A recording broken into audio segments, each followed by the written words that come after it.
ಮಧ್ಯಪ್ರಾಚ್ಯದಲ್ಲಿ ನಿಲ್ತಾನೇ ಇಲ್ಲ ಯುದ್ಧದ ಒಂದು ಕರಾಳತೆ. ಇದಕ್ಕಾಗಿ ವಿದೇಶಿ ಕನ್ನಡಿಗರಲ್ಲಿ ಹೆಚ್ಚಳ ಆಗಿದೆ ಈಗ ಕಳವಳ. ಅಲ್ಲಿ ಇನ್ನೂ ಕೂಡ ಯುದ್ಧ ನಿಲ್ಲೋ ಥರ ಕಾಣ್ತಾ ಇಲ್ಲ. ವಿದೇಶದಲ್ಲಿರುವಂತಹ ಕೆಲ ಕನ್ನಡಿಗರೇನಿದ್ದಾರೆ ಕಳವಳವನ್ನು ವ್ಯಕ್ತಪಡಿಸ್ತಾ ಇದ್ದಾರೆ. ಹೆಚ್ಚಾಗ್ತಾ ಇದೆ, ಭಯ ಹೆಚ್ಚಾಗ್ತಾ ಇದೆ ಅವರಿಗೆ. ಸಹಾಯವಾಣಿಗೆ ಕನ್ನಡಿಗರು ನಿರಂತರವಾಗಿ ಕಾಲ್ ಮಾಡ್ತಾ ಇದ್ದಾರೆ, ಮೊರೆ ಹೋಗ್ತಾ ಇದ್ದಾರೆ ಕರ್ನಾಟಕಕ್ಕೆ ಸಂಪರ್ಕ ಮಾಡೋಕ್ಕೆ. ಸುರಕ್ಷಿತವಾಗಿ ನಾವು ಇರಬೇಕು ಅದನ್ನು ಕೋರಿ 265 ಜನ ಫೋನ್ ಮಾಡ್ತಾ ಇದ್ದಾರೆ ಕನ್ನಡಿಗರು. ಸರ್ಕಾರಕ್ಕೆ ಕರೆಯನ್ನು ಮಾಡಿ ಮನವಿ ಮಾಡ್ತಾ ಇದ್ದಾರೆ. UAEಯಿಂದ ಅತಿ ಹೆಚ್ಚು 198 ಕರೆಗಳು ಬರ್ತಾ ಇದೆ. ಬಹರೇನ್ 31, ಕತಾರೇನಿಂದ ಅಲ್ಲಿಂದ 14, ಕುವೈತಿಂದ 13, ಇರಾನಿಂದ 4, ಸೌದಿಯಿಂದ 4, ಟರ್ಕಿಯಿಂದ 1. ಈ ರೀತಿಯಾಗಿ ನೆರವನ್ನು ಕೋರಿ ಫೋನ್ ಮಾಡ್ತಾ ಇದ್ದಾರೆ.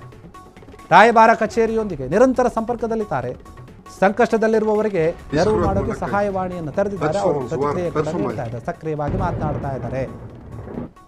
ಯಾಕಂದ್ರೆ ಯುದ್ಧದಲ್ಲಿ ಏನ್ ಬೇಕಾದ್ರೂ ಆಗ್ಬೋದು. ಯಾರ ಮನೆ ಮೇಲೆ ಯಾವಾಗ ದಾಳಿ ಆಗುತ್ತೆ, ಎಲ್ಲಿ ಬಾಂಬ್ ಬೀಳುತ್ತೆ, ಎಲ್ಲಿ ಕ್ಷಿಪಣಿ ಬಂದು ಅಪ್ಪಳಿಸುತ್ತೆ, ಇದ್ಯಾವುದು ಕೂಡ ಗೊತ್ತಿಲ್ಲ.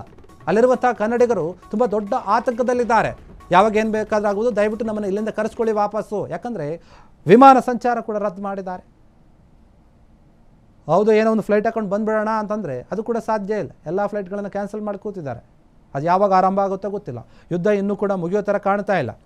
ಇನ್ನೂ ಹೆಚ್ಚಾಗುತ್ತೆ ಹೊರತು ಕಡಿಮೆ ಆಗೋ ಥರ ಕಾಣ್ತಾನೇ ಇಲ್ಲ. ಹೀಗಾಗಿ ಕರ್ನಾಟಕದ ಸಹಾಯವಾಣಿಗೆ ಕನ್ನಡಿಗರು ಕರೆ ಮಾಡ್ತಾ ಇದ್ದಾರೆ, ಮನವಿಯನ್ನು ಮಾಡ್ಕೊಳ್ತಾ ಇದ್ದಾರೆ. ಸುರಕ್ಷತೆಯನ್ನು ಕೋರಿ ಒಟ್ಟು 264 ಕನ್ನಡಿಗರಿಂದ ಸರ್ಕಾರಕ್ಕೆ ಕರೆ ಬಂದಿದೆ. ಅದರಲ್ಲಿ UAEಯಿಂದಾನೇ ಜಾಸ್ತಿ ಜನ ಕಾಲ್ ಮಾಡಿದ್ದಾರೆ. 198 ಜನ ಕಾಲ್ ಮಾಡಿ ಮನವಿಯನ್ನು ಮಾಡಿದ್ದಾರೆ.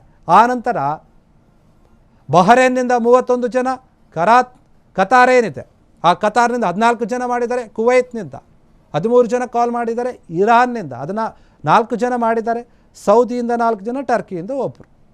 ಈ ರೀತಿಯಾಗಿ ಕಾಲ್ ಮಾಡಿ ಅಲ್ಲಿ ಏನೇನು ಆಗ್ತಾ ಇದೆ, ಅವರು ಎಲ್ಲಿದ್ದಾರೆ, ನಾವು ಬರ್ತೀವಿ, ನಮ್ಮನ್ನು ಕರೆಸ್ಕೊಳ್ಳಿ, ಏನು ವ್ಯವಸ್ಥೆ ಮಾಡ್ತೀರಾ ನಮಗೆ ಅಂತ ಹೇಳಿ ಮಾತಾಡ್ತಾ ಇದ್ದಾರೆ, ಮನವಿಯನ್ನು ಮಾಡ್ಕೊಳ್ತಾ ಇದ್ದಾರೆ. ರಾಯಭಾರಿ ಕಚೇರಿ ಏನಿದೆ ಅದರೊಂದಿಗೆ ನಿರಂತರವಾಗಿ ಸಂಪರ್ಕದಲ್ಲಿದ್ದಾರೆ. ಅವರು ಹೇಳ್ತಾ ಇದ್ದಾರೆ ಅಲ್ಲಿ ಏನೇನು ಆಗ್ತಾ ಇದೆ ಅಂತ ಹೇಳಿ. ಇನ್ನು ಯಾರ್ಯಾರು ಈ ರೀತಿಯಾಗಿ ಕಷ್ಟದಲ್ಲಿದ್ದಾರೋ, ಸಂಕಷ್ಟಕ್ಕೆ ಸಿಲುಕಿದ್ದಾರೋ ಅವ್ರ ಜೊತೆ ಸಹಾಯವಾಣಿಯಲ್ಲಿರುವಂಥವ್ರು ಮಾತನಾಡ್ತಾ ಇದ್ದಾರೆ. ಅವರಿಗೆ ಉತ್ತರ ಕೊಡುವಂಥ ಕೆಲಸವನ್ನು ಕೂಡ ಮಾಡ್ತಾ ಇದ್ದಾರೆ. ಅವರಿಗೆ ಧೈರ್ಯ ತುಂಬುವಂಥ ಕೆಲಸ ಕೂಡ ಆಗ್ತಾ ಇದೆ. ಹೀಗಾಗಿ ಯಾರ್ಯಾರು ಕನ್ನಡಿಗರಿದ್ದಾರೋ ಅವರೆಲ್ಲರೂ ಕೂಡ ಆತಂಕದಲ್ಲಿದ್ದಾರೆ. ಈಗ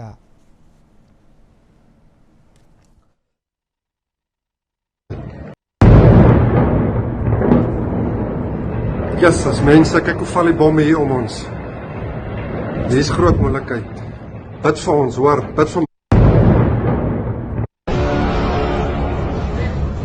ಕ್ಷಣ ಕ್ಷಣದ ಸುದ್ದಿಗಳಿಗಾಗಿ ಫ್ರೀಡಂ ಟಿವಿ ಸಬ್ಸ್ಕ್ರೈಬ್ ಮಾಡಿ, ಲೈಕ್ ಮಾಡಿ ಹಾಗೂ ಫಾಲೋ ಮಾಡಿ.